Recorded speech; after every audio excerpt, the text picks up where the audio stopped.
So to illustrate reset axis, we'll set up a quick scenario. So I'm just going to scale this box in, and now I'm just going to place my 3D cursor just somewhere up here on the corner, and we're just going to Shift A and just place a cylinder. And let's say that I wanted to get the cylinder precisely in the middle, but we have it somewhere off to the side, and we really only want to get it to the middle of this shape. We don't want to actually Alt G and place it here and then have to move it like so. In fact, let's say that this object is off to the side and this object is also off to the side and somewhere unusual. So that way we don't have the luxury of being able to press Alt G to reset it. So from here, we're just going to select both shapes, press Q, go under Mesh Tools and choose Reset Axis.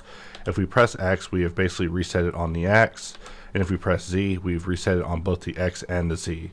But let's just reset it on only the X. So I'm just pressing X until it resets to the X, and we see that afterwards it is selected only the secondary object, which allows me to get in and make fine adjustments quickly without having to do any sort of deselect, reselect in order to get the correct selection. So our goal is always to reduce the amount of keystrokes, and just letting you know that when it comes to reset axis, there's also keystrokes able to be reduced there, improving its functionality. So in case you never knew what it was used for, it's simply used for just resetting the axis of one object to a second object, or resetting the axis of a primary object in general.